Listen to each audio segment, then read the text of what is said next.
So good morning class 8. Today I am going to start a new topic, force and pressure. So we would start from the word force. Force. अच्छा, what is force? Force होता क्या है? So force is an external influence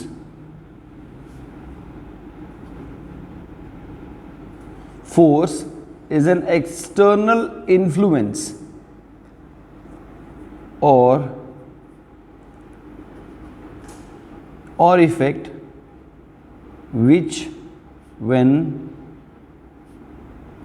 exerted upon a body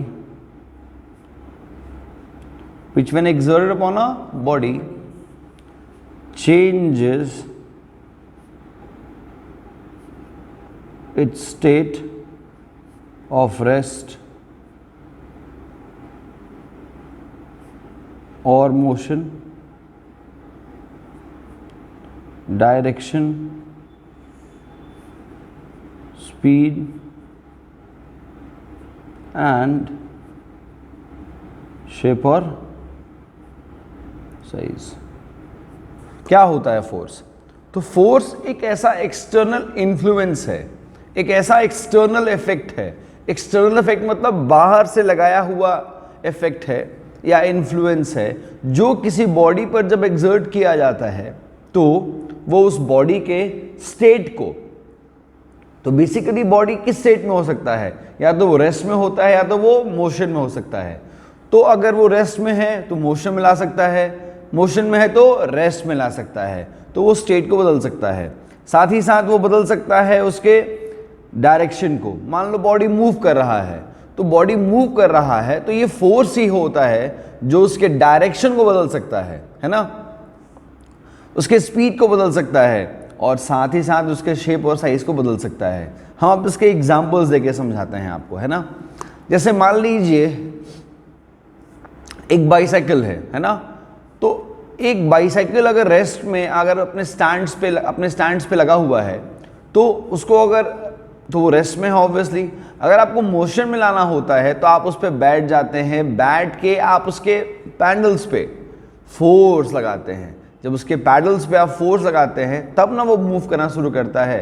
कि ऐसा होता है कि आप गए और बैठे और चलने लगा, वो ऐसा तो नहीं होता है. नहीं, आपको उसको मूव कराने के लिए पैडल्स पे आपको क्या करना होता है, फोर्स लगाना होता है. ठीक है, तो उसका स्टेट जो है रेस्ट से मोशन बदल गया. सिमिलरली अगर मान लीजिए एक कार है, आप ड्राइव कर रहे हैं, एक मोटरसाइकिल आप ड्राइव कर रहे हैं, या एक स्कूटी ड्राइव कर रहे हैं, एक बाईसाइकिल ड्राइव कर रहे हैं, तो वो मोशन में है ना. अगर आपको ब्रेक्स लेने हैं, ऐसा थोड़े कि आप मन में सोच लेंगे बस ब्रेक लग जाए, तो लग जाता है क्या? नहीं, आपको उसके लिए ब्रेक्स पर फोर्स लगाना होता है, आइदर बाय द हैंड्स और either by your legs. Yes और नो, तब जाकर फोर्स एक्ट करता है और ब्रेक्स जो है वो एक्ट करते हैं, है ना. सो कहीं भी फोर्स एग्जर्ट होने के बाद या कहीं भी फोर्स एग्जर्ट करने के लिए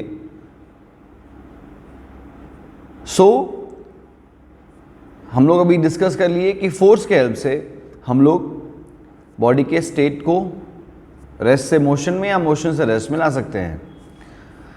फिर हम डायरेक्शन की बात करते हैं. जैसे मान लिया जाए कि आप स्कूल बस से आते जाते हैं, आप कई बार कार से ट्रैवल भी किए होंगे. मान लीजिए आपके डैडी को मन कर रहा है या आपके ड्राइवर को मन कर रहा है या आपको टर्न करना है राइट डायरेक्शन में. तो ऐसा है क्या कि बस ड्राइवर मन में सोचता है कि I have to turn right और वो राइट में टर्न कर जाता है? नहीं ना. द फादर और the driver has to just turn the wheel, steering wheel towards right, है ना. तो उसके लिए क्या लगता है? फोर्स, है ना. क्या लगता है? फोर्स. फिर सिमिलरली अगर मान लीजिए आप ड्राइव कर रहे हैं, है ना, या आप बाईसाइकिल चला रहे हैं, ठीक है, अगर आपको लग रहा है कि अरे मेरे पीछे कोई आ रहा है, हमको और साइकिल तेज करना चाहिए, ठीक है, ऐसे रैश ड्राइविंग करनी नहीं चाहिए, लेकिन मान लीजिए आपको अपना स्पीड बढ़ाना है, तो स्पीड बढ़ाने के लिए क्या करता है, आप फोर्स बढ़ाते हैं ना पैडलिंग पे, अब पैडल्स पे फोर्स बढ़ा देते हैं, आपका स्पीड बढ़ जाता है ना, ठीक है। फिर लगता है नहीं ठीक है रिलैक्स होकर चलते हैं, आप पैडल्स पे फोर्स लगाना कम कर देते हैं, स्पीड ऑटोमेटिकली आपका क्या हो जाता है, कम। सो स्पीड के हेल्प से, सॉरी फोर्स के हेल्प से स्पीड को भी चेंज किया जा सकता है। शेप और साइज, स्पॉन्ज देखें आप, स्पॉन्ज उसका शेप मान लो बेसिकली एक आप देखे होंगे स्माइली बॉल मिलता है ना, येलो कलर का मार्केट्स में, उसको अगर आप थोड़ा सा फोर्स लगा दें उसका शेप कैसा हो जाता है, पहले होता है स्फेरिकल, बाकी अगर आप दबा दें फोर्स लगा दें उसका शेप जो है एकदम डिफॉर्म खराब हो जाता है, चेंज कर जाता है, यस नो। तो फोर्स के हेल्प से आप किसी भी ऑब्जेक्ट के शेप और साइज को चेंज कर सकते हैं। सो फोर्स क्या होता है, तो force is an external influence और effect which when exerted upon a body changes its state of rest or motion, direction, speed and shape or size. So who gave the idea about force? So the idea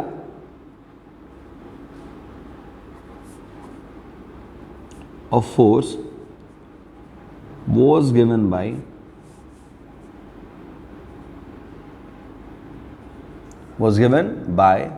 whom? Was given by Sir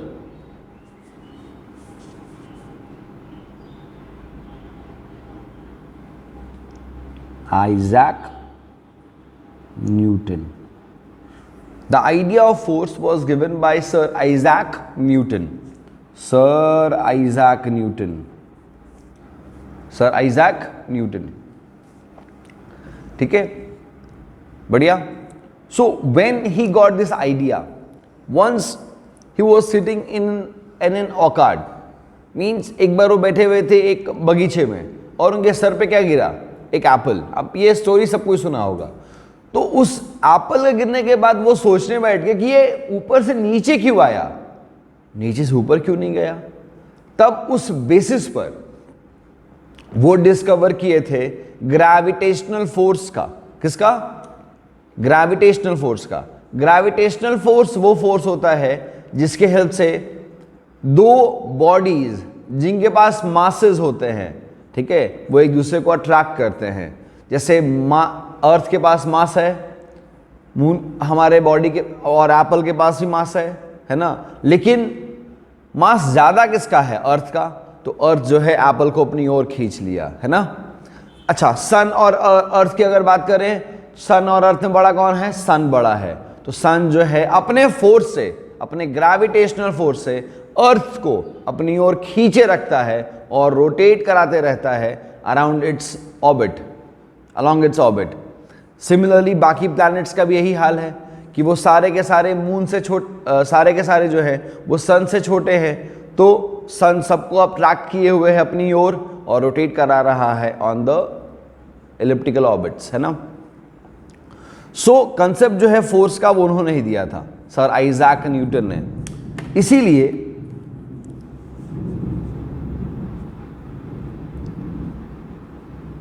SI unit जो है force का वो क्या होता है? Newton, represented by N, और ये N represent करता है न्यूटन का। अब आपको एक इंटरेस्टिंग बात बताते हैं हम। ऐसे बहुत सारे साइंटिस्ट्स हैं, ठीक है, जिन्होंने बहुत सारे डिस्कवरीज किए, और अब उनके डिस्कवरीज को लोग याद रखें, इसके लिए क्या किया जाता है कि उस पर्टिकुलर डिस्कवरीज का अगर कोई ऐसा यूनिट बन के आता है तो उस ऐसा यूनिट को लोग रख देते हैं किसके नाम पर? उन पर्टिकुलर साइंटिस्ट के नाम पर ही रख देते हैं। जैसे न्यूटन के केस में हुआ, है ना, आइजैक न्यूटन उनका नाम था, तो जब एसआई यूनिट लिखा गया तो एसआई यूनिट ऑफ फोर्स क्या लिखा गया? न्यूटन, जिनमें न्यूटन को रिप्रेजेंट करते हैं एन से। लेकिन ध्यान रखना है कि जब उसको लिखेंगे न्यूटन को हम, अगर कोई पूछे कि what is the spelling of या right Newton SI unit of force, तो न्यूटन लिखेंगे, लेकिन किस में? रनिंग लेटर्स में। ये एसआई यूनिट्स का एक बेसिक सा रूल है कि जब भी किसी साइंटिस्ट के नाम से एसआई यूनिट लेते हैं तो रिप्रेजेंट करेंगे कैपिटल में, लेकिन जब पूरा लिखेंगे तो रनिंग लेटर्स में लिखते हैं, ठीक है, कैपिटल में लिखते नहीं हैं। बढ़िया। नाउ अब बढ़ते हैं हम लोग जरा आगे। अब ये जो ऐसा यूनिट है फोर्स, ये आया कहाँ से, आपको हम ये समझाते हैं।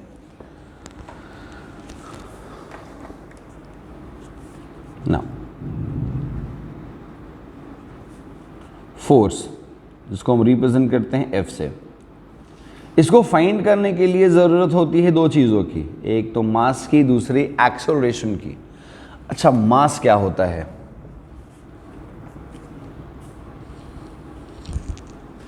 मास क्या होता है? Total quantity of matter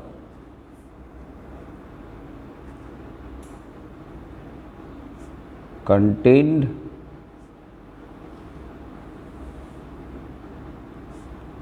in the body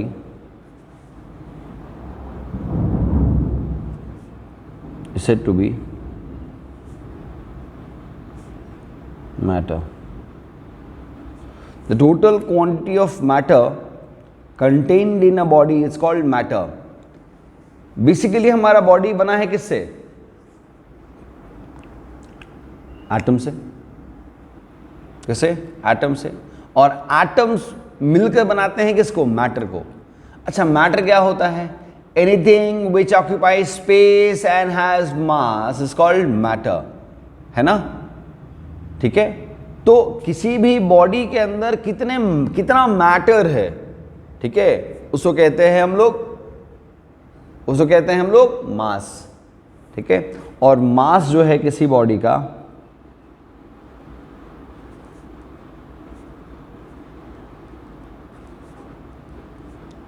is measured using physical balance.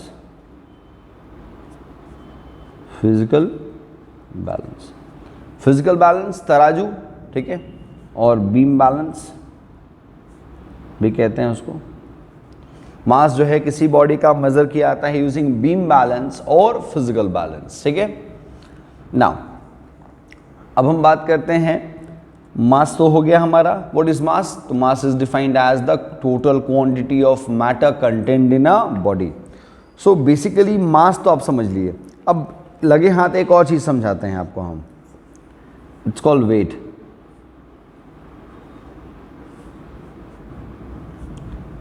Wait याद रखना, it's also a kind of force. ठीक है, ये मैं बता दिया पहले ही आपको ताकि थोड़ा कंफ्यूजन ना हो, समझने में आसानी हो। वेट क्या होता है? वेट भी एक तरह का फोर्स ही है। जनरली लोग शायद समझते हैं कि मास और वेट एक ही होता है, लेकिन मास अलग है, वेट अलग होता है। सो वेट क्या है? जैसे मैंने यहाँ लिखा है, it's also a kind of force. ये भी एक तरह का फोर्स होता है। अभी होता क्या है आपको बताते हैं। जैसे मान लीजिए, जैसे हमने कहा कि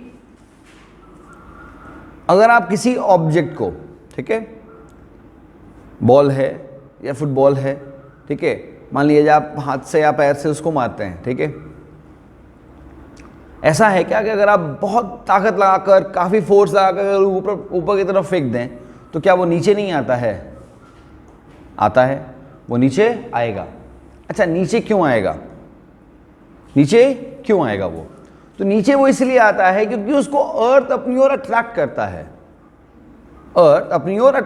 अभी आपको मैंने बताया ग्रेविटेशनल फोर्स के बारे में कि अर्थ पे जितने भी ऑब्जेक्ट्स हैं, सबसे अर्थ का मास ज्यादा है। तो अर्थ जो है वो अपनी ओर अट्रैक्ट करता है हर उस ऑब्जेक्ट को जो अर्थ के ऊपर है ना? For example ball, rockets. हम रॉकेट की बात भी कर रहे हैं। रॉकेट क्यों जलाना पड़ता है इतना सारा फ्यूल अर्थ से बाहर जाने के लिए स्पेस में? क्योंकि अर्थ जो फोर्स लगा रहा है उस पर, ग्रेविटेशनल फोर्स, उससे जब तक वो ओवरकम, मतलब उससे ज्यादा फोर्स वो नहीं लगाएगा तो अर्थ उसको बाहर जाने देगा ही नहीं, है ना? सो जिस फोर्स से अर्थ हर ऑब्जेक्ट को अपनी ओर खींच के रखता है, अट्रैक्टेड रखता है, उस फोर्स को बोलते हैं हम लोग weight. So weight is defined as wait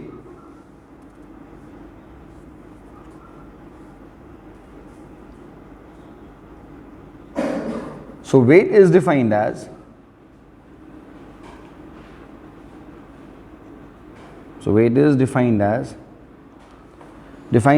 the force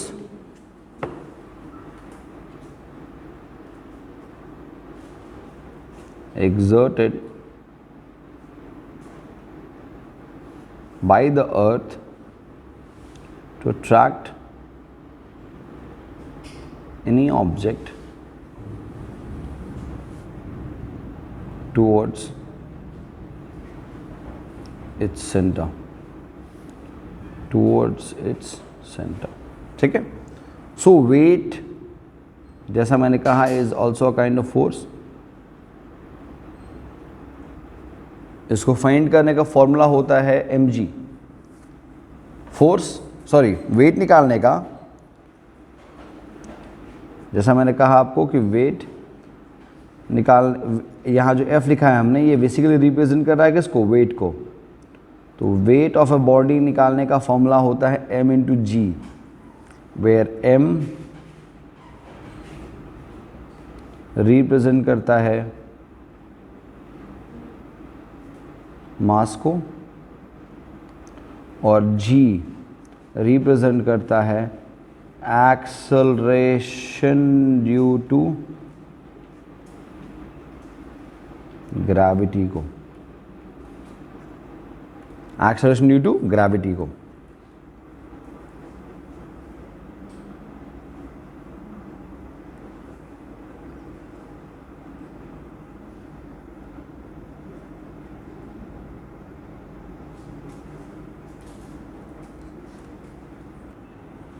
ठीक है, m represents mass of the object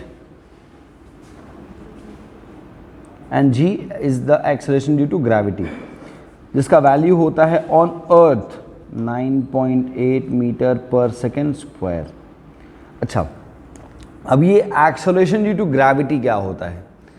जैसे किसी भी ऑब्जेक्ट को जब आप ड्रॉप करेंगे फ्रॉम अ हाइट, तो जिस एक्सेलरेशन से वो अट्रैक्ट होगा या फॉल करेगा टुवर्ड्स द अर्थ, उस एक्सेलरेशन को ही कहते हैं हम एक्सेलरेशन ड्यू टू ग्रेविटी, और वो हमेशा सेम होता है, दैट इज अराउंड 9.8 मीटर पर second square. I am not saying that वो हमेशा 9.8 ही होगा, वो 9.6, 9.7, 9.99, 9.9, मतलब अराउंड यही रहता है वो, ठीक है। न्यूमेरिकल्स में कभी कभी इसको 10 मीटर पर सेकेंड स्क्वायर भी हम लोग लेते हैं, है ना। सो ये हो गया हमारा एक्सेलरेशन ड्यू टू ग्रेविटी। अब आप सबके मन में एक बात दौड़ रही होगी कि सर एक्सेलरेशन क्या होता है ना। So let discuss acceleration. थोड़ा मैं कॉपी को लिफ्ट करता हूं। एक्सेलरेशन,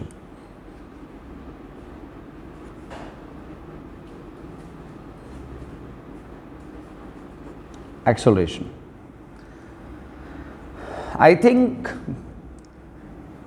एक्सेलरेशन डिस्कस करने से पहले हमको डिस्कस करना चाहिए स्पीड एंड वेलोसिटी। स्पीड सब कोई जानते होंगे, speed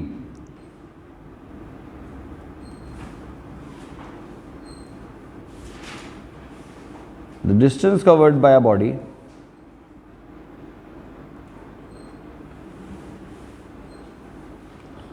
in per unit time is called speed, है ना। The distance covered by a body in per unit time is called speed, it's called speed। speed का फॉर्मूला होता है distance by time। so distance का SI unit क्या होता है, metre, और टाइम का क्या होता है, सेकेंड। सो SI यूनिट क्या बनेगा, मीटर पर सेकेंड, क्योंकि आप एक्सपोनेंट्स पढ़े ही हैं। तो अगर इस सेकेंड को, पर सेकेंड को अगर हम डिनोमिनेटर से न्यूमरेटर में लाते हैं तो इसका पावर जो है नेगेटिव हो जाता है। तो ये स्टैंडर्ड तरीका है रिप्रेजेंट करने का SI यूनिट्स को मीटर पर सेकेंड। पर सेकेंड लिखने के लिए हमने सेकेंड के ऊपर पावर लिखा -1। सो ये हो गया स्पीड, ठीक है। अब आपको समझाते हैं हम वेलोसिटी। अब हम लोग बात करते हैं वेलोसिटी की।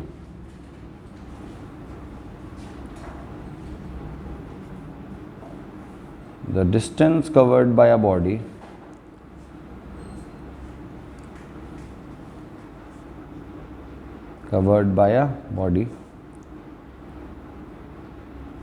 in per unit time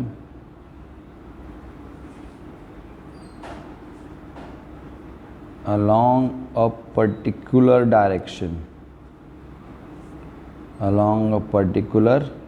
direction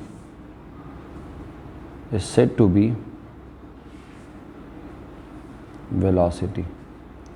So क्या डिफरेंस है स्पीड और वेलोसिटी में? अब स्पीड में हमने कहा था कि the distance covered by a body in per unit time, जब हम एक सर्टेन डिस्टेंस एक सर्टेन टाइम में कवर करते हैं, ठीक है, तो हम लोग अपना निकाल सकते हैं स्पीड डिस्टेंस को टाइम से डिवाइड करके, है ना। लेकिन जब स्पीड के साथ साथ मतलब डिस्टेंस, कितना डिस्टेंस जो कवर किया गया, कितने टाइम में किया गया, इसके साथ साथ अगर क्वेश्चन में ये भी दिया हुआ हो कि किस डायरेक्शन में हम मूव कर रहे हैं, बात समझिए, जब सिर्फ डिस्टेंस और टाइम दिया हो तो डिस्टेंस को टाइम से डिवाइड करके स्पीड निकाल सकते हैं हम।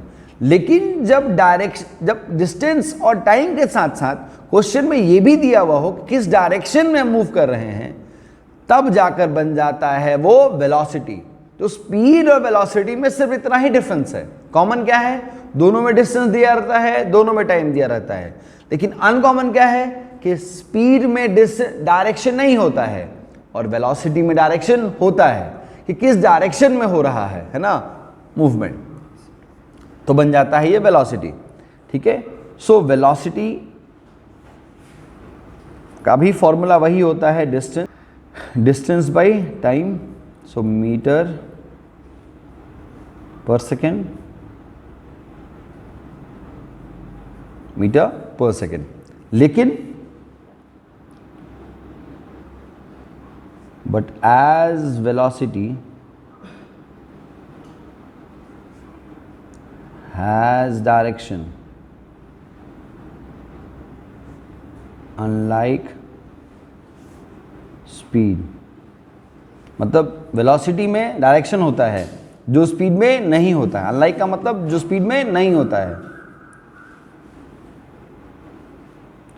So velocity is a vector quantity,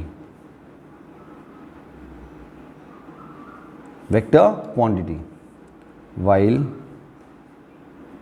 speed is a scalar quantity। अब ज़रा आपको ये भी समझाते हैं। पहले स्केलर वेक्टर समझने से पहले आपकी फिजिकल क्वांटिटी क्या होता है। हर वो चीज़ जिसको हम मेज़र कर सकें उसको बोलते हैं फिजिकल क्वांटिटी। जैसे मास मेज़र करना हो कर सकते हैं, वेट मेज़र करना हो कर सकते हैं, लेंथ मेज़र करना हो कर सकते हैं, एरिया निकालना हो कर सकते हैं, वॉल्यूम निकालना हो कर सकते हैं। लेकिन अगर मैं पूछूं कि मिहिर को भूख कितनी लगी है, कोई मेज़र कर सकता है? नहीं। कितना प्यास लगा है, how much thirst to have, ये बताना बहुत मुश्किल है। किसी को गुस्सा आ रहा है, कितना गुस्सा आ रहा है, बताना बहुत मुश्किल है, क्योंकि इन सबको मेज़र नहीं किया सकता। ये फीलिंग्स हैं, इनको मेज़र नहीं कर सकते हैं हम। Physical quantities are basically of two types, scalar quantities and the vector quantities. So scalar quantity क्या होता है? तो स्केलर और वेक्टर क्वांटिटी डिस्कस करने से पहले एक वर्ड डिस्कस कर ले हम, इट्स कॉल्ड मैग्नीट्यूड। जैसे हमने कहा कि you go and buy 5 kgs of sugar from the grocery shop, 5 kg of sugar। so यहाँ जो 5 kg है ये मैग्नीट्यूड हुआ किसका? शुगर टू बी बाउट का। अगर आप गए and the shopkeeper asks you how much length of dress you need for your school dress, so आपने कहा कि I just want 2 meters for shirt and 3 meters for my trousers. So 2 meter for shirt, that's the magnitude of shirt, and 3 meters for trousers, that the magnitude of length for your trousers. So magnitude का मतलब होता है measured value, the measured value of any physical quantity.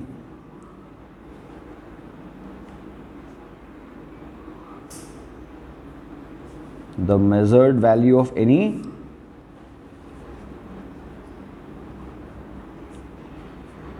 Physical quantity, ठीक है। उसको क्या बोलते हैं हम लोग? Magnitude.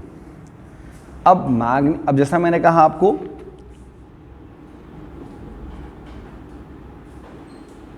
Magnitude has two parts. Magnitude के दो पार्ट्स होते हैं, एक न्यूमेरिकल वैल्यू और दूसरा appropriate SI unit. Appropriate SI unit, ठीक है। जैसे आप दुकान में जाकर कभी ये तो नहीं कहोगे कि एक काम करिए अंकल, हमको 5 लीटर राइस दे दीजिए। क्या ये एप्रोप्रिएट होगा? बिल्कुल नहीं। क्यों? क्योंकि जो राइस है उसको मेज़र करते हैं हम लोग केजी में। हमेशा किसी फिजिकल क्वांटिटी के मैग्नीट्यूड में दो चीज़ें होनी चाहिए, एक तो उसका न्यूमेरिकल वैल्यू और एकदम एप्रोप्रिएट उसका यूनिट, ऐसा यूनिट भी। नाउ जैसा हमने कहा कि मैग्नीट्यूड के साथ साथ किसी भी फिजिकल क्वांटिटी में अगर मैग्नीट्यूड के साथ आप डायरेक्शन बता रहे हैं तब उसको स्पेसिफिकली हम लोग कहते हैं वेक्टर क्वांटिटी। किसी भी फिजिकल क्वांटिटी को बताने के लिए आप सिर्फ मैग्नीट्यूड का इस्तेमाल कर रहे हैं तब कहेंगे उसको हम लोग सिर्फ स्केलर क्वांटिटी। हम लोग इस अबव डिस्कशन से क्या समझे कि फिजिकल क्वांटिटीज दो तरह के होते हैं, पहला स्केलर क्वांटिटी, दूसरा vector quantity. Scalar quantity is that physical quantity which has only magnitude, जैसे स्पीड, डिस्टेंस, है ना, लेंथ, मास। और वहीं ऑल दोज फिजिकल क्वांटिटीज जिनमें मैग्नीट्यूड के साथ साथ डायरेक्शन भी बताना ज़रूरी होता है या बताते ही हैं हम, उनको कहते हैं हम वेक्टर क्वांटिटीज, ठीक है। तो यहाँ पर अब डिस्कशन से हम लोग क्या समझे, स्पीड में हम लोग डायरेक्शन बताने की कोई ज़रूरत नहीं होती है तो वो स्केलर क्वांटिटी हुआ। वहीं वेलोसिटी में हम डायरेक्शन बताते ही बताते हैं तो वो वेक्टर क्वांटिटी हुआ, ठीक है। उसी तरह से मास में डायरेक्शन कुछ नहीं बताते हैं हम तो वो कौन सा क्वांटिटी हुआ? Scalar quantity. और वहीं वेट में हम डायरेक्शन बताते हैं सो वो एक वेक्टर क्वांटिटी है, ठीक है। नाउ अब हम आते हैं ज़रा एक्सेलरेशन पर। नाउ हम लोग डिस्कस कर चुके हैं स्केलर क्वांटिटी भी, वेक्टर क्वांटिटी भी। अब हम बात करते हैं एक्सेलरेशन की।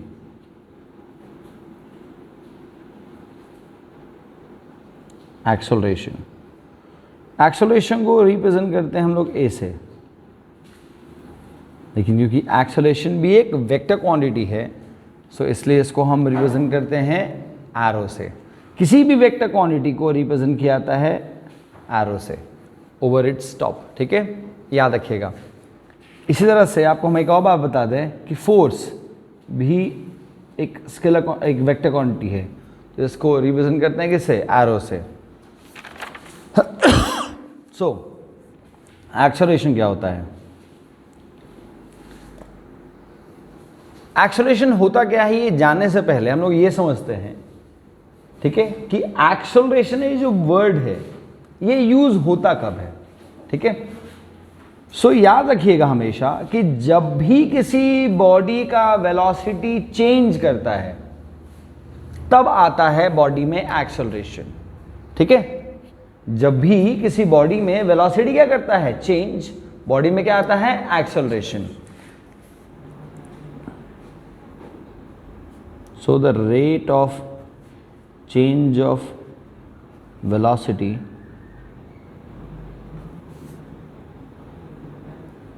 is called acceleration, ठीक है। ये जो वर्ड है ना चेंज ऑफ, ये रिप्रेजेंट कर रहा है चेंज इन वेलोसिटी को, ठीक है, कि जब भी किसी बॉडी का वेलोसिटी क्या करेगा? चेंज, बॉडी में क्या आएगा? एक्सेलरेशन, ठीक है। अच्छा, अब ऑब्वियस सी बात है कि बॉडी का जब भी वेलोसिटी चेंज करेगा तो उसमें क्या लगेगा, टाइम। क्या लगेगा, टाइम। तो किसी भी स्टेटमेंट में जो द रेट ऑफ है ना, ये जो वर्ड है द रेट ऑफ, तो रेट ऑफ रिप्रेजेंट करता है टाइम, टाइम टेकन, है ना। सो एक्सेलरेशन का मतलब क्या होता है, the rate of change of velocity, कि जब भी बॉडी का वेलोसिटी चेंज करेगा, ठीक है, बिन अ गिवन टाइम या फॉर अ पर्टिकुलर टाइम या इन अ गिवन टाइम, बॉडी में क्या आएगा, एक्सेलरेशन। सो एक्सेलरेशन का फॉर्मूला होता है v minus u by T. अब आप सोचोगे सर v क्या है, u क्या है और t क्या है। तो v का मतलब होता है final velocity,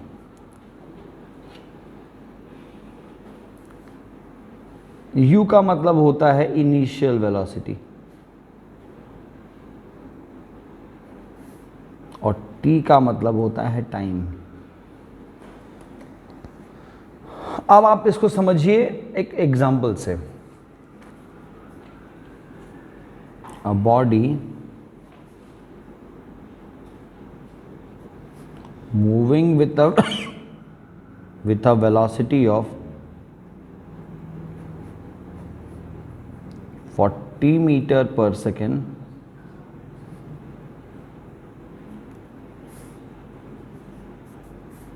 body moving with a velocity of 40 meter per second changes to 80 meter per second in 5 seconds time, in 5 seconds. Find acceleration, find acceleration।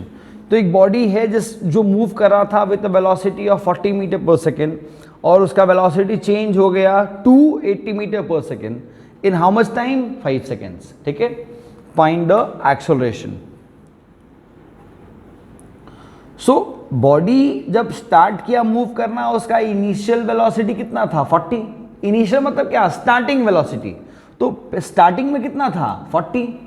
तो u हो गया हमारा 40 मीटर पर सेकेंड, ठीक है। फिर आफ्टर 5 सेकेंड्स वो कितना हो गया, 80 मीटर पर सेकेंड्स। तो ये हो गया फाइनल वेलोसिटी, 80 मीटर पर सेकेंड। और इस वेलोसिटी को चेंज करने में टाइम कितना लगा, 5 सेकेंड्स। सो एक्सेलरेशन का फॉर्मूला जैसा हमने कहा कि it's v minus u by T होता है। तो v कितना है, 80 मीटर पर सेकेंड, u कितना है, 40 मीटर पर सेकेंड, और टाइम कितना है, 5 seconds. So 80 minus 40, 40 by 5 metre पर सेकेंड बाई सेकेंड। अच्छा, ये सेकेंड भी ऊपर चला जाएगा, 5 8 जा 40, और जैसा मैंने कहा ये सेकेंड भी ऊपर आ गया तो पावर -1 से -2 हो जाएगा। सो फॉर्मूला हो गया 8 मीटर पर second square. Next question, a body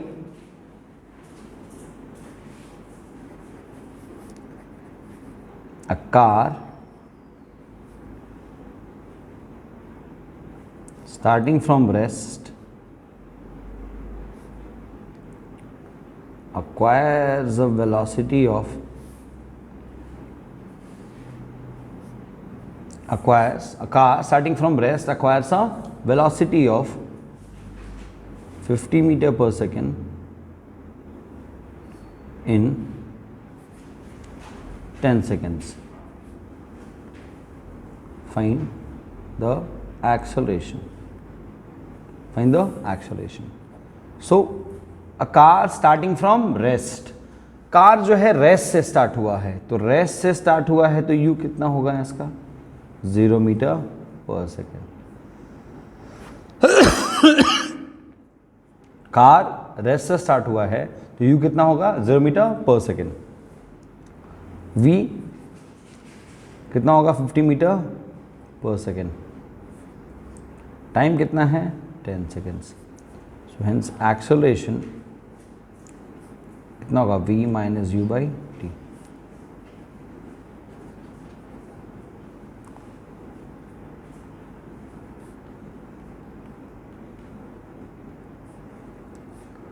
So 50 minus 0, it's 50 by 10 metre पर सेकेंड स्क्वायर, 0 0 कैंसिल, आंसर कितना होगा 5 मीटर पर सेकेंड स्क्वायर।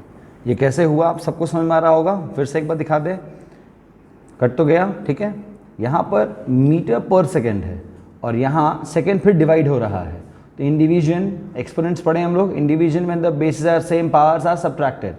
सो यहाँ पर बेसिकली हो ये रहा है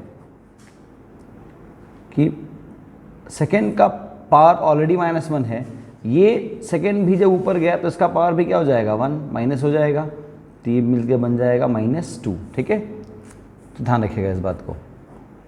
तो इसीलिए असाइनमेंट क्या बना, मीटर पर सेकेंड स्क्वायर। अब दूसरा क्वेश्चन दिखाते हैं आपको।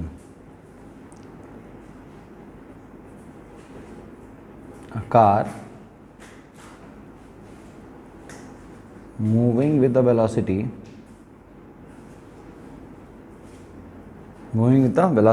of 5 meter per second square, 5 meter per second, maintains its velocity of 5 meter per second after till 10 seconds. Find its acceleration. हमने कहा कि एक बॉडी जो मूव कर रहा है with the velocity of 5 metre पर सेकेंड, तो इसका u कितना होगा 5 मीटर पर सेकेंड, और 10 सेकेंड्स के बाद भी इसका वेलोसिटी में कोई चेंजेस नहीं आया, वो 5 मीटर पर सेकेंड ही रह गया। सो हेंस एक्सेलरेशन कितना होगा v minus u by t.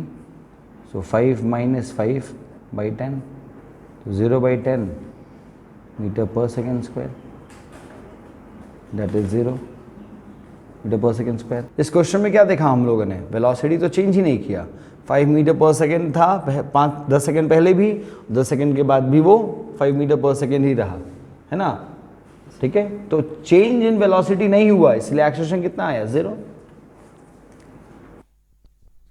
So let's discuss a new question, that when does forces comes into play? Got it? So forces कब आते हैं, है ना। So forces act between minimum two bodies. Forces act or come between minimum two bodies when they interact with each other. Got it? Forces जो हैं वो दो bodies के बीच में तब एक्ट करते हैं when they interact with each other. अब इस इंटरेक्शन का मतलब क्या होता है ना। अब इस इंटरेक्शन का मतलब क्या होता है, जैसे आपको एक बात क्लियर होनी चाहिए कि फोर्सेस को एक्ट करने के लिए कम से कम दो लोगों की जरूरत होती है, दो ऑब्जेक्ट्स की जरूरत होती है। पहला जो फोर्स एक्सर्ट करे, दूसरा जो उसके इफेक्ट को एक्सपीरियंस करे। पहला जो एक्सर्ट करे, दूसरा जो उसको एक्सपीरियंस करे, है ना। जैसे एक कार है और मैं हूं, कार खराब हो गई है मेरी, ठीक है, और मुझे उसको धक्का देकर जो है वो पहुंचाना है मान लो मैकेनिक की दुकान तक, ठीक है।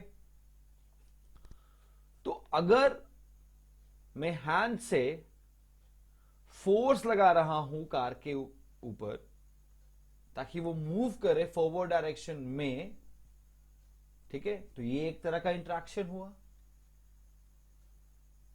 अब अर्थ को अगर मुझे या हम सबको या किसी भी ऑब्जेक्ट को जो अर्थ पे है, अगर उसको अर्थ पे ही रखना है, ठीक है, तो ये जरूरी है, अर्थ पे ही रखना है तो ये जरूरी है कि अर्थ के बीच में और हमारे बीच में या अर्थ के बीच में और सारे ऑब्जेक्ट्स के बीच में इंटरेक्शन हो, ठीक है, और ये है तभी तो किसी भी रॉकेट को टन्स ऑफ फ्यूल्स बर्न करने पड़ते हैं ताकि वो स्पेस में जा सके, है ना। ये ग्रेविटेशनल फोर्स ही है हमारे और अर्थ के बीच, जिस कारण जंप करें ग्राउंड पे हम स्पेस में नहीं आ सकते, हम वापस अर्थ सरफेस पे ही आते हैं, है ना। ठीक है, तो ये इंट्रैक्शन ही है किसके बीच में, दो ऑब्जेक्ट्स के बीच में, ठीक है। जैसे ग्रेविटेशन वाले एग्जांपल में अर्थ फोर्स एक्सर्ट कर रहा है और हम लोग एक्सपीरियंस कर रहे हैं, है ना। सिमिलरली कार और मैन वाले एग्जांपल में कार फोर्स एक्सपीरियंस कर रहा है और मैन फोर्स एक्सर्ट कर रहा है, ठीक है। अब एक बात समझा दूं मैं आपको कि जो इंटरेक्शंस होते हैं, मींस फोर्स एक्सर्ट करने वाले के बीच में और एक्सपीरियंस करने के वाले के बीच में इंटरेक्शंस जो होते हैं वो दो तरह के होते हैं, या तो वो एक्चुअल इंटरेक्शन होंगे या वर्चुअल इंटरेक्शन होंगे, है ना। या तो वो एक्चुअल होंगे या तो वो वर्चुअल होंगे। अब एक्चुअल इंटरेक्शन में एग्जांपल जो है आपको क्लियर समझ में आ रहा होगा, मैन और कार के बीच में जो इंटरेक्शन था, जो मैन था वो अपने हैंड से एक्चुअली टच किया किसको, कार को, वो हुआ एक्चुअल इंटरेक्शन, वो हो गया एक्चुअल इंटरेक्शन, ठीक है। अगर आपको बाइसाइकिल मूव करानी है तो बाइसाइकिल पे आप बैठकर उसके पैडल्स पे जब आप फोर्स एक्सर्ट करते हो अपने लेग्स से, दैट्स एक्चुअल इंटरेक्शन, ठीक है। लेकिन जो ग्रेविटेशनल फोर्स में जो फोर्स एक्सर्ट कर रहा है अर्थ, मेरे ऊपर, आपके ऊपर, हम सबके ऊपर, जो भी ऑब्जेक्ट इस अर्थ सरफेस पे हैं, वो अर्थ तो दिखाई नहीं दे रहा फोर्स लगाते हुए, दिखाई दे रहा है क्या, नहीं, लेकिन फिर भी वो फोर्स लगा रहा है। वो कौन सा इंटरेक्शन हुआ, वर्चुअल इंटरेक्शन हुआ, ठीक है। अब अच्छा मैं एक बात बता दूं, इस क्लिप में थोड़े से देर तक थोड़ा ऑडियो प्रॉब्लम है, इसलिए मैं इसको फिर से रिकॉर्ड कर रहा हूं। सो कुछ पार्ट में आपको लगेगा कि मैं बोल कुछ और रहा हूं, लिख कुछ और रहा हूं, तो आप जरा नोट्स बना लेना और ऑडियो को समझ लेना अच्छे से, ठीक है। अब मैं बात करता हूं एक्चुअल और वर्चुअल कांटेक्ट की। तो on the basis of actual interaction force जो है वो, या कह सकते हैं कि द टाइप ऑफ फोर्स जिसमें एक्चुअल इंटरेक्शन होता है उसको कहते हैं हम कांटेक्ट फोर्स। सो मैंने लिखा भी है कि on the basis of interaction, actual या वर्चुअल, फोर्सेस दो तरह के होते हैं, ठीक है। पहला कांटेक्ट फोर्स और दूसरा नॉन कांटेक्ट फोर्स। पहला कांटेक्ट फोर्स, दूसरा नॉन कांटेक्ट फोर्स। अब कांटेक्ट फोर्स क्या होता है जरा ध्यान समझिए, क्योंकि कांटेक्ट फोर्स किसका एग्जांपल है, एक्चुअल इंटरेक्शन का। So contact forces are those forces which act, which comes into play between two or more bodies only if two bodies come close or get in contact with each other and actually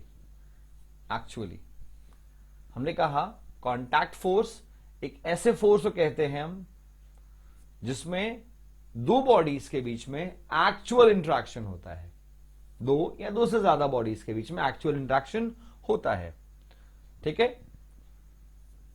जैसे car और man का example, football और player का example, batsman और ball का example.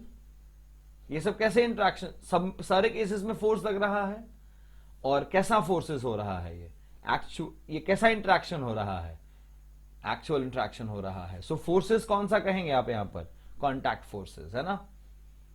अब मैं बात करता हूं उसके एग्जांपल्स की।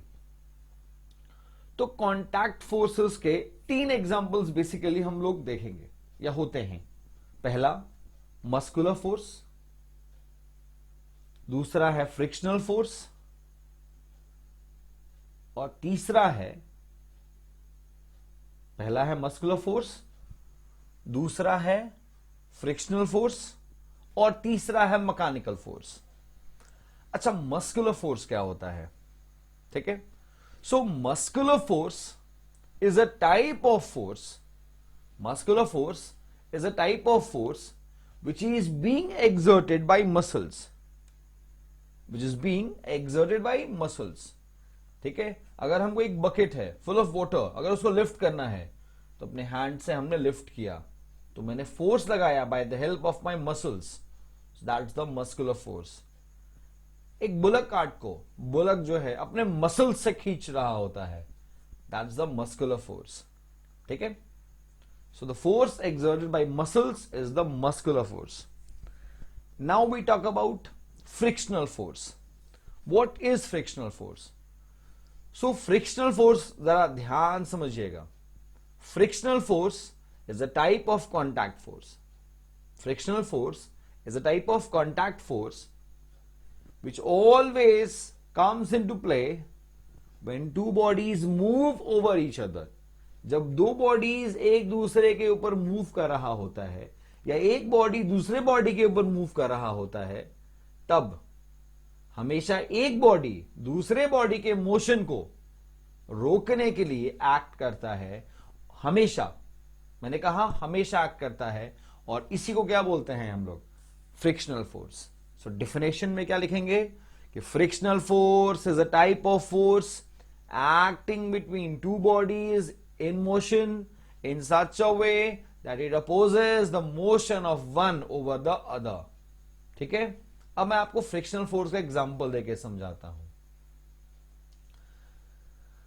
अगर आपके पास एक बॉक्स है, ठीक है, मान लिया जाए आपका एक बड़ा सा वुडन बॉक्स है, ठीक है, विदाउट व्हील्स, उसमें व्हील्स भी नहीं है. क्या आप उसको इजीली ग्राउंड पे मूव, आप उसको पुल कर सकते हो? नहीं. क्यों मुश्किल होती है पुल करने में उसको? क्योंकि there is a friction between the ground and the bottom surface of that box, है ना. अच्छा, अगर आप बाईसाइकिलिंग कर रहे हो, अगर आप साइकिलिंग कर रहे हो, ठीक है, सामने से कोई हर्डल दिख जाए तो आप ब्रेक्स अप्लाई करते हो, है ना. तो ब्रेक्स अप्लाई करने के बाद जो साइकिल है आपका वो स्लो डाउन हो जाता है. कैसे? क्योंकि जो ब्रेक्स हैं और जो रिम है वो दोनों कांटेक्ट में होते हैं, लेकिन दूर दूर होता है. जैसे ही आप ब्रेक्स अप्लाई करते हो तो जो ब्रेक्स है वो रिम्स के कांटेक्ट में आ जाता है, और वो due to frictional force rims को स्लो डाउन कर देता है, रिम्स को स्लो डाउन करता है ना, जिस कारण से आपका साइकिल जो है वो स्लो डाउन हो जाता है. ठीक है, सो एक बात और याद रखनी है आपको कि फ्रिक्शनल फोर्स हमेशा आप जिस डायरेक्शन में फोर्स अप्लाई करोगे ना, उसके हमेशा अपोजिट में एक्ट करता है. सो ये हमेशा याद रखिएगा कि frictional force always acts in the direction opposite to the force applied.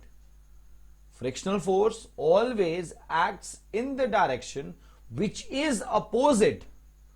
is opposite to the direction of applied force. जिस डायरेक्शन में आप फोर्स लगाओगे हमेशा उसके अपोजिट डायरेक्शन में फ्रिक्शनल फोर्स एक्ट करेगा. इसीलिए फ्रिक्शनल फोर्स को रिप्रेजेंट ही हमेशा नेगेटिव से किया जाता है. ठीक है, इसके ये मैंने आपको न्यूमेरिकल्स में वेरीफाई भी किया है. ठीक है, आगे आप देखोगे. अब बात करते हैं मैकेनिकल फोर्स की. सो मैकेनिकल फोर्स क्या होता है? So mechanical force is the force which is being exerted by muscles. Mechanical force is a type of force which is being exerted by machines. ठीक है, जो भी फोर्स मशीन से exert करता है उसको क्या बोलते हैं हम? Mechanical force. जैसे if a wall has to be broken down using JCB, so JCB ने फोर्स लगाया किस पे? वॉल पे. ठीक है, तो जो फोर्स एक्सर्ट किया जेसीबी ने वॉल पे वो हो गया मैकेनिकल फोर्स, क्योंकि जेसीबी एक मशीन है. अगर आपको साइकिलिंग करना है, मैं वापस उसी एग्जांपल पे आता हूं, तो आप पैडल्स पे फोर्स लगाते हैं, और पैडल्स जो है वो गियर से अटैच होता है with help of a chain. ठीक है, तो आपने लगाया मस्कुलर फोर्स, लेकिन उस मस्कुलर फोर्स से क्या हुआ? जो गियर है वो स्पीड अप हो जाता है, and gear is a machine, so it's a mechanical force. ठीक है, अगर आप ड्राइव कर रहे हैं स्कूटी, स्कूटर, बाइक और कार, उसमें एक एक्सेलरेटर होता है ना, उसको आप प्रेस करते हैं, उस प्रेस करने सिर्फ उसको प्रेस करते हैं या उसको आप रोटेट करते हैं तो क्या होता है, आपका स्पीड बढ़ जाता है, ठीक है, आपके इंजन पे फोर्स ज्यादा आता है और वो तेजी से चलने लगता है। That's an example of mechanical force, ठीक है। Now let discuss non contact force. Non contact force, what is non-contact force? So non-contact force is a type of force which act between two bodies without being in actual contact. जैसा मैंने contact में कहा कि contact force एक ऐसा force है जो दो बॉडीज के बीच में तभी एक्ट करता है जब वो एक्चुअल कॉन्टैक्ट में हो, और नॉन कॉन्टैक्ट फोर्स एक ऐसा फोर्स होगा जो दो बॉडीज के बीच में तब एक्ट करेगा when they are not in actual contact. So define में फिर से बोलता हूं, आप लिखकर मेरे को व्हाट्सअप करना। Non contact force is a type of force which act between two or more bodies when they are not in actual contact. Non contact force is a type of force which act between two bodies, two or more bodies without being in actual contact, ठीक है। जरूर next, अब हम लोग discuss करते हैं types of non contact force. तो non contact में सबसे पहला फोर्स आता है मैग्नेटिक फोर्स। कौन सा फोर्स? Magnetic force. दूसरा कौन सा फोर्स आता है मैग्नेटिक फोर्स के बाद? Gravitational force.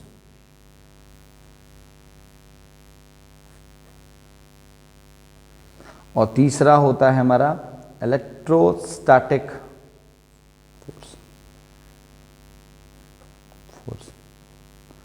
अच्छा, मैग्नेटिक फोर्स क्या होता है? Is a type of non contact force which act between two magnets और मैग्नेटिक मटेरियल्स, ठीक है। So what is gravitational force? तो ग्रेविटेशनल फोर्स जैसा हमने डिस्कस किया हुआ ही है कि gravitational force is a type of force of attraction always acting between two bodies having masses. कोई दो बॉडी के पास अगर मास है तो उनके बीच में एक्ट करेगा फोर्स ऑफ अट्रैक्शन का, ठीक है। अब बात करते हैं इलेक्ट्रोस्टैटिक फोर्स की। ये एक नया टॉपिक है आपके लिए।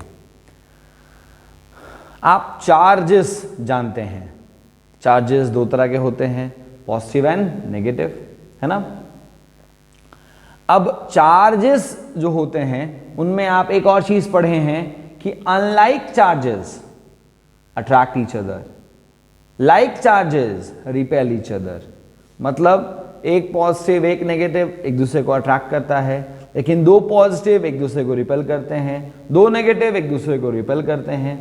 So the force of attraction और repulsion acting between two charged bodies is called electrostatic force. It's called electrostatic force. और ये electrostatic force दो तरह के होते हैं, electrostatic force of attraction, electrostatic force of repulsion. Electrostatic force of repulsion हमेशा किसके बीच में एक्ट करता है? दो अनलाइक चार्ज बॉडीज के बीच में, एक पॉजिटिव और एक नेगेटिव चार्ज बॉडी के बीच में हमेशा इलेक्ट्रोस्टैटिक फोर्स ऑफ अट्रैक्शन काम करता है। लेकिन वहीं दो पॉजिटिव बॉडी के बीच में या दो नेगेटिव बॉडी के बीच में हमेशा एक्ट करता है इलेक्ट्रोस्टैटिक फोर्स ऑफ रिपल्शन, ठीक है। सो ये हो गया इलेक्ट्रोस्टैटिक फोर्स, ठीक है। इन तीनों का डेफिनेशंस आप सुनकर वीडियो से ध्यान से लिखकर मेरे को व्हाट्सअप करेंगे, ठीक है। So let's discuss a new topic that is called resultant force. Resultant, इसका एक और नाम है नेट फोर्स।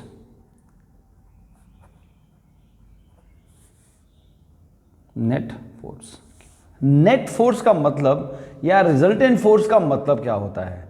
नेट या रिजल्टेंट फोर्स का मतलब होता है total force acting upon a body. जैसे एक बॉडी है ए, इस बॉक्स ए को या बॉडी ए को हम मूव करने के लिए from left to right, left से राइट की तरफ ले जाने के लिए फोर्स एक्सर्ट कर रहे हैं 40 न्यूटन्स का, ठीक है। लेकिन ये अकेले हमसे घसक नहीं रहा है, मूव नहीं कर रहा है, तो अपने हम फ्रेंड को बोले तो फ्रेंड ने मेरे 50 न्यूटन का फोर्स लगाया, ठीक है। तो अब हम लोग इस फिगर में क्या देख रहे हैं कि हम दोनों जो हैं वो एक ही डायरेक्शन से फोर्स लगा रहे हैं, from left to right. So net या resultant force on A, acting upon A, कितने के बराबर होगा? वो बराबर होगा सम ऑफ द फोर्सेस के, 90 न्यूटन्स, ठीक है।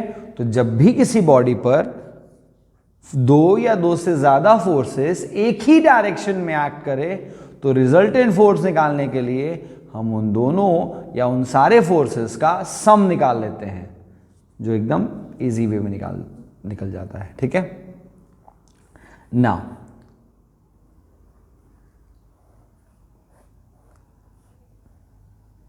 बी एक बॉक्स है, इसको एक तरफ या लेफ्ट से राइट ले जाने के लिए, लेफ्ट से राइट ले जाने के लिए हमने फिर से फोर्स लगाना शुरू किया 150 न्यूटन्स का, ठीक है।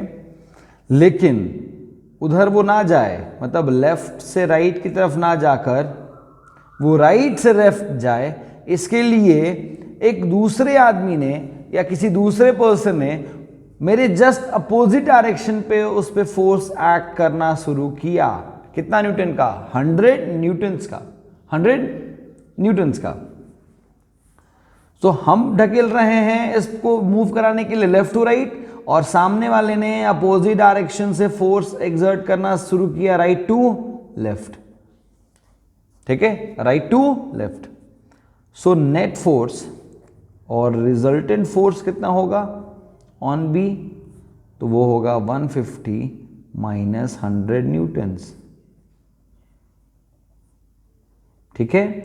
तो याद रखने का कि जब भी एक बॉडी पर दो या दो से ज्यादा फोर्सेस सेम डायरेक्शन से एक्ट करें तो net force, resultant force acting upon the body sum of forces के बराबर होगा। वहीं अगर और जब एक ही बॉडी पर दो या दो से ज्यादा फोर्सेस अपोजिट डायरेक्शन से एक्ट करें तब रिजल्टेंट फोर्स निकालने के लिए हम फोर्सेस का डिफरेंस निकाल लेते हैं, ठीक है। जैसे यहां देखिए 150 न्यूटन, यहां 100 न्यूटन, तो नेट फोर्स कितना एक्ट करेगा? ज्यादा माइनस कम, 150 माइनस 100, 50 न्यूटन्स का। अच्छा, दोनों ही केसेस में बॉडी मोशन में होगा, तो याद रखना एक चीज हमेशा कि बॉडी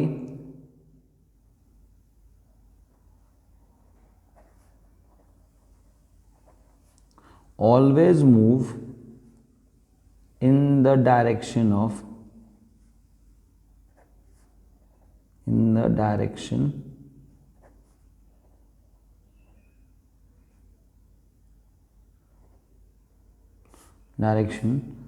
greater force, ठीक है। बॉडी जो है हमेशा मूव करता है ग्रेटर फोर्स के डायरेक्शन में। जैसे इस वाले अगर एग्जांपल में देखा जाए तो लेफ्ट टू राइट ज़्यादा फोर्स लग रहा है, क्योंकि राइट टू लेफ्ट कोई फोर्स ही नहीं लग रहा है, तो इसमें ज़्यादा फोर्स कहाँ है? लेफ्ट टू राइट, तो बॉडी मूव करेगा लेफ्ट टू राइट। इस वाले केस में क्या है कि 150 न्यूटन लेफ्ट टू राइट लग रहा है, वहीं राइट टू लेफ्ट 100 लग रहा है। ज़्यादा कौन है, 150 या 100? 150, तो बॉडी जो है मूव करेगा from right to left, sorry left to right. 150 newton. इस एग्जाम्पल में हम क्या देख रहे हैं कि बी पर दो डायरेक्शन से फोर्स लग रहे हैं, एक फ्रॉम लेफ्ट टू राइट, एक फ्रॉम राइट टू लेफ्ट। ज्यादा फोर्स किधर से लग रहा है? Left to right, so body will move from in the direction left to right.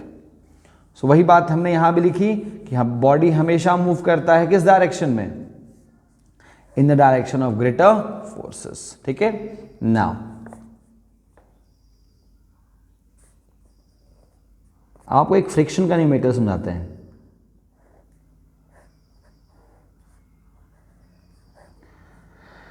एक बॉक्स है सी, इसको हमको शिफ्ट करना है, मान लीजिए फ्रॉम राइट टू लेफ्ट, हम इसको राइट से लेफ्ट में शिफ्ट करने की कोशिश कर रहे हैं और इसके लिए इस पे हम लगा रहे हैं 200 न्यूटन्स का फोर्स। लेकिन ये जो बॉक्स है सी, ये तो मूव करेगा सरफेस पे, है ना। अब सरफेस में मूव कर रहा है तो ऑब्वियस सी बात है सरफेस इस पे क्या एग्जर्ट करेगा, फ्रिक्शनल फोर्स। क्या एग्जर्ट करेगा, फ्रिक्शनल फोर्स। और वो फ्रिक्शनल फोर्स हमेशा एक्ट करता है किस डायरेक्शन में, तो जिस डायरेक्शन में आप फोर्स लगाएंगे ना उसके हमेशा अपोजिट डायरेक्शन में। तो मान लीजिए फ्रिक्शनल फोर्स है 10 न्यूटन्स का या 20 न्यूटन्स का मान लीजिए, ठीक है। तो नेट फोर्स एक्टिंग ऑन सी कितना होगा, 200 न्यूटन्स माइनस 20 न्यूटन्स। तो यहां तक हम लोग क्या समझे कि फ्रिक्शनल फोर्स क्या होता है। फ्रिक्शनल फोर्स एक ऐसा फोर्स है जो हमेशा एक्ट करता है किसी भी बॉडी पर और हमेशा अपोजिट डायरेक्शन में, उस डायरेक्शन के जिस डायरेक्शन में आप फोर्स लगा रहे हैं, बॉडी फोर्स लगा रहा है ना। और लेकिन क्योंकि वो अपोजिट डायरेक्शन से एक्ट करता है इसलिए हमेशा आपके फोर्स को वो कम कर देगा, ठीक है। अब आते हैं हम लोग अगले क्वेश्चन, एक एग्जांपल पे। एक बॉडी है डी,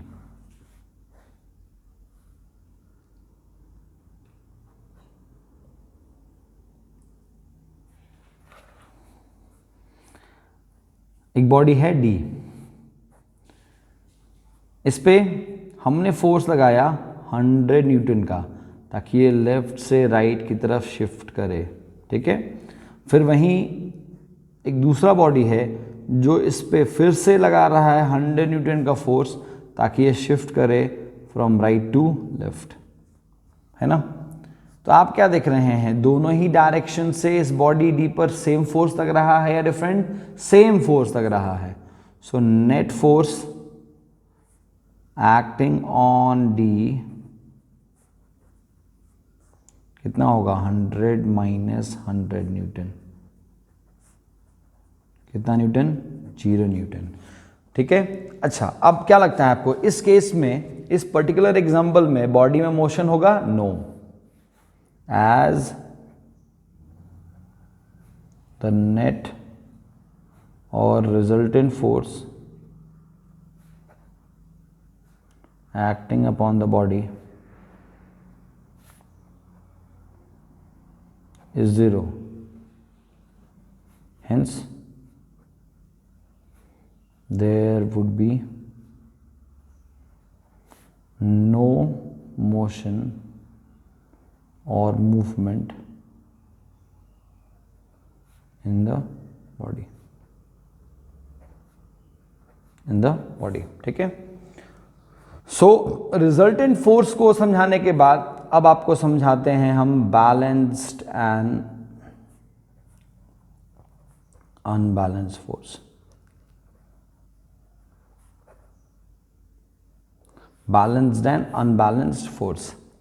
सो बैलेंस्ड फोर्स क्या होता है, तो balanced force is a type of force in which the resultant force acting upon a body is 0.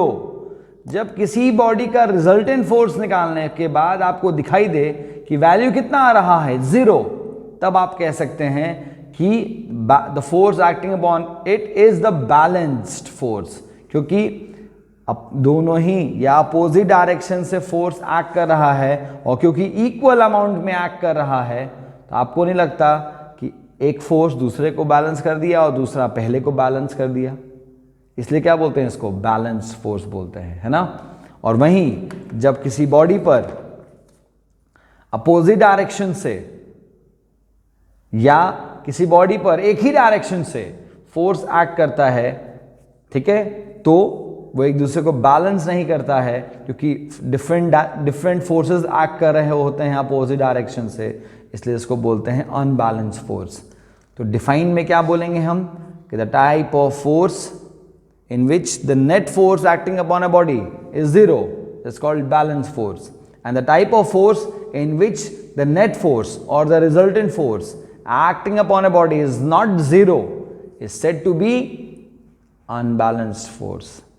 और आपका होमवर्क ये रहेगा कि आप बैलेंस फोर्स और अनबैलेंस फोर्स का इफेक्ट्स सोचकर या बुक से पढ़ आप मेरे को व्हाट्सअप करेंगे, ठीक है। और ये पूरा का पूरा नोट्स आप लिखेंगे अपने कॉपी में भी।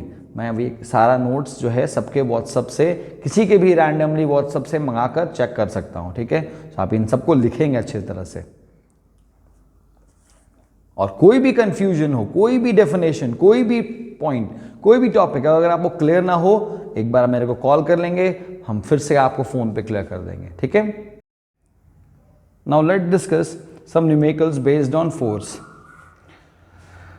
Here I have written, calculate the force needed to speed up a car with an acceleration of 5 meter per second square.